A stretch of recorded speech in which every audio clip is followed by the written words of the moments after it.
नमस्कार। Stock market course for beginners के 9th lecture में आपका स्वागत है। तो पिछले लेक्चर में हम ट्रेडिंग और इन्वेस्टिंग की बात कर रहे थे और इस लेक्चर में हम ट्रेडिंग और इन्वेस्टिंग के बारे में और डिटेल में समझेंगे।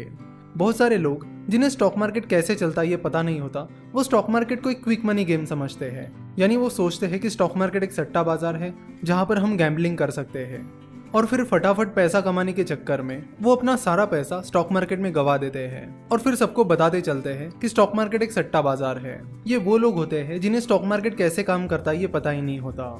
ये लोग नहीं जानते कि स्टॉक मार्केट क्यों बना है, क्यों उसकी जरूरत पड़ी। जैसे कि हमने जनरल कंसल्टेंसी के एग्जाम्पल में देखा कि जब जनरल कंसल्टेंसी को ज्यादा पैसों की जरूरत पड़ी तो उन्होंने डिसाइड किया कि उन्हें स्टॉक मार्केट के जरिए पैसा उठाना चाहिए। तो स्टॉक मार्केट बिजनेसेस के लिए एक पैसा रेज करने का बहुत अच्छा तरीका है और इन्वेस्टर्स के लिए उस बिजनेस में भागीदार बनने का। इससे ज्यादा स्टॉक मार्केट कुछ भी नहीं है। तो अगर कोई स्टॉक मार्केट को गैम्बलिंग समझ रहा है और फटाफट पैसे कमाने के चक्कर में स्टॉक मार्केट में आ रहा है तो वो गलत जगह पर आ रहा है। जैसे कि हम देखते हैं कि स्टॉक मार्केट में इन्वेस्ट करते वक्त आपको देखना होगा कि वो कौन सा बिजनेस है जो फ्यूचर में ग्रोथ करेगा, और ये हर कोई नहीं पता कर पाता कि कौन सी कंपनी फ्यूचर में ग्रो करेगी। और फिर इसीलिए म्यूचुअल फंड बनाए गए ताकि जिन लोगों को स्टॉक मार्केट की समझ नहीं है वो इक्विटी म्यूचुअल फंड के जरिए स्टॉक मार्केट में इन्वेस्ट कर सके। म्यूचुअल फंड मैनेजर्स वो एक्सपर्ट होते हैं जिन्हें बिजनेसेस का अच्छा खासा नॉलेज होता है और जिनके पास अच्छे बिजनेसेस को ढूंढने का एक्सपर्टीज होता है। जरूरी नहीं है कि सारे म्यूचुअल फंड मैनेजर्स एक्सपर्ट ही हो। जैसे कि हमने पिछले लेक्चर में देखा था कि स्टॉक मार्केट एक लॉन्ग टर्म गेम है। आप किसी बिजनेस में इन्वेस्ट करते हो तो उसे परफॉर्म करने के लिए टाइम लगता है, इसलिए अगर आप उस बिजनेस में इन्वेस्ट करते हो तो आपको अच्छे रिटर्न मिलने में भी टाइम लगेगा। तो सीधे शब्दों में बात करूं तो बात यह है कि स्टॉक मार्केट एक लॉन्ग टर्म गेम है। तो स्टॉक मार्केट इन्वेस्टमेंट एक लॉन्ग टर्म गेम है, इसलिए म्यूचुअल फंड्स भी चाहते हैं कि इक्विटी म्यूचुअल फंड में जो लोग इन्वेस्ट करते हैं वो लॉन्ग टर्म के लिए इन्वेस्ट करें। इसलिए ज्यादातर equity mutual funds exit load रखते हैं। यानी अगर आप 1 साल से पहले अपने म्यूचुअल फंड के यूनिट्स बेच देते हो तो आपको एग्जिट लोड लगता है, जो कि एक फाइन होता है। हम आशा करते हैं कि आपको ये चीज समझ में आई होगी कि stock market long term game क्यों है। पर हम जो देखते हैं वो इसके बिल्कुल विपरीत है। यानी हम जो सुनते आए हैं, देखते आए हैं, वो इस चीज के अपोजिट है। और वो क्यों है उसका भी रीजन है।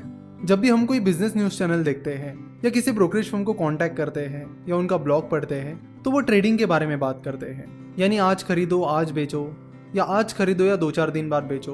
अब एक दिन में या 2-4 दिन में कोई बिजनेस तो नहीं बदलने वाला और ना ही उसकी इंट्रिंसिक वैल्यू। तो ये ट्रेडिंग के बारे में क्यों बोला जाता है?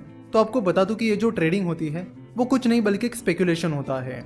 यानी लोग बस टेक्निकल एनालिसिस और बाकी कुछ टूल्स का इस्तेमाल करके अंदाज लगाते हैं कि ऐसा होना चाहिए, शेयर प्राइस ऐसी होनी चाहिए।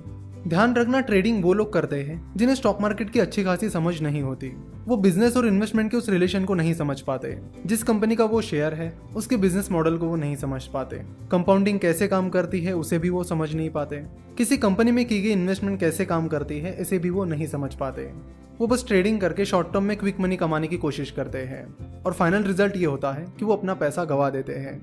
देखो, जो ब्रोकरेज फर्म्स होते हैं वो तब पैसा कमाते हैं जब कोई ट्रेडिंग करता है।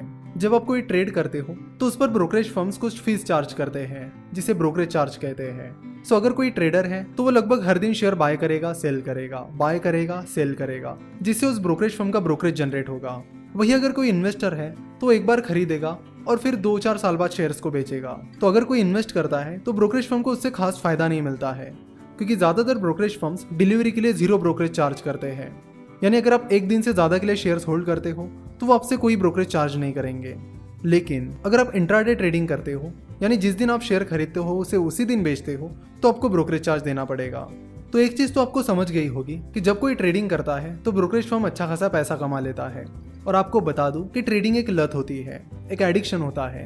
अगर कोई ट्रेडिंग शुरू करता है तो उसे शुरुआत में लॉस होता है, फिर वो ट्रेडर अपना पैसा रिकवर करने के लिए और ज्यादा पैसा ट्रेड करने लगता है। इस तरह वो डेली बेसिस पर शेयर्स को ट्रेड करने लगता है, जिससे उस ब्रोकरेज फर्म का ब्रोकरेज बनता चला जाता है। वही अगर कोई इन्वेस्ट करता है तो उससे ब्रोकरेज फर्म को ज्यादा फायदा नहीं होता है। तो ब्रोकरेज फर्म्स का बिजनेस मॉडल ट्रेडिंग पर डिपेंड है, इसलिए वो हमेशा ट्रेडिंग को प्रमोट करते हैं, नई नई टेक्निक्स निकालते हैं, नए नए टूल्स बनाते हैं ताकि वो ज्यादा से ज्यादा लोगों से ट्रेडिंग करा सके। सिर्फ ब्रोकरेज फर्म्स ही नहीं, न्यूज चैनल्स भी यही करते हैं।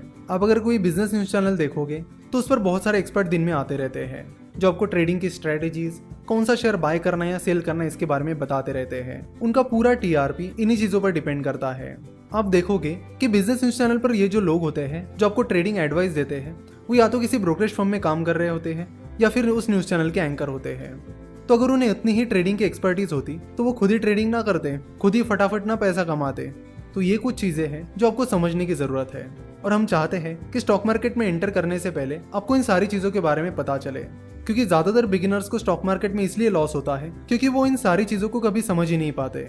इसलिए हम चाहते थे कि आपको इन सारी चीज़ों के बारे में अलर्ट किया जाए। आशा करता हूँ कि आपको ये लेक्चर पसंद आया होगा।